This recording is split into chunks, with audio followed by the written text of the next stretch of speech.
Script is the most important thing you're going to have as, to be a successful director. It's called story. Getting a story that works, a story that's simple, a story that's honest, a story that can be well acted, a story that you can shoot. And that does not mean big car crashes and buildings blowing up. That's probably a little bit out of your price range for your first movie. You're going to talk about a little story with your friends, with something that is moving to you, something that has a beginning, middle, and end. An exciting incident.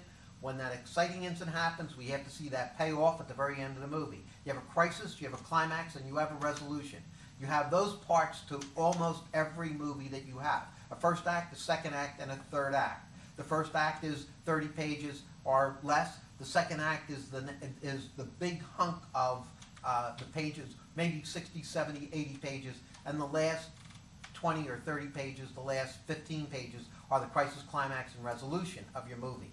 That's how it's structured. All movies are structured very, very much the same, except when you get into something like Pulp Fiction, which goes from a 3-act structure to a 4-act structure.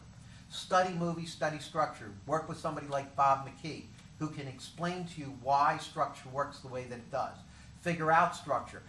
Write down structure on every movie that you see. Spend your time doing that. One of the great directors, Kurosawa, who was a great Japanese director, didn't have any money.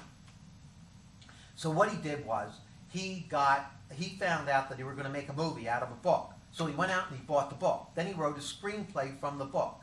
Then he went and, after he wrote the screenplay, went and saw the movie when it was made. That's how he learned how to direct. Now, it's very simple. You get a book, you write out a screenplay from the book, you watch how they do it. You do that 2 or 3 times, all of a sudden you have an idea of how to change a book into a screenplay. Watch what parts they pick, what parts they don't pick. Watch how it works. That's a great way to learn how to direct and a great way to learn how to write. I think that that's a smart way to learn how to figure out your craft. But there's a lot of thought that has to go into this. A lot of thought in screenplays. What makes them work? What doesn't make them work? What's your demographic? What do you have to sell? Well, and, it's like years ago I did a little movie with a couple little girls. So there was a girl in my class. She was about 20 years old, 22 years old, who just graduated from college. And she was a good writer, and I asked her to write for the girls. Now, why would I do that? It's because the father wanted me to star these 2 little girls in a short film. Okay, but I don't know anything about little girls. I've raised 2. I have a little granddaughter, and I have a wife. I don't have any sons, so I should know a lot about little girls, but I know nothing about them. Because little girls are a mystery to me, and they will always be a mystery to me. But to this young lady, they weren't a mystery. She understood it.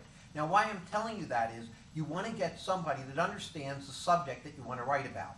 You don't want to get some 50-year-old man to write a story about these little girls because he won't understand what they are, or who they are, how they operate, or how they think, or anything about today's world. So you want to bring the people into that world that are capable of handling that world. That's one of the things you want to do as a writer and as a producer or as a director.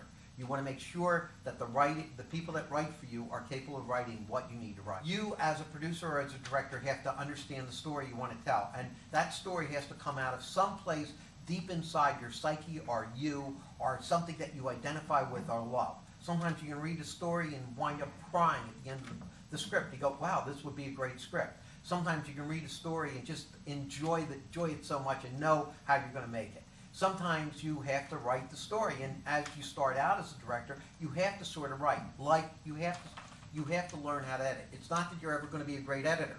It's not that you're ever going to be a great writer, but you have to do some of that to get an idea of how it comes together. So 5 years down the line, 10 years down the line, you read a script and you go, this is a good script, and you know it, and you can put your time and energy into it because you know this is well worth doing. You do not know that. If you don't put some hard work into doing this, you will never know what's good or what's bad. You will always be at everybody else's mercy. You have to learn everything if you want to be a director. Like the Camerons or the Spielbergs, they pick good stories, they pick good casts, they know what they're doing. Okay? And next time we'll come back with another aspect to writing and directing.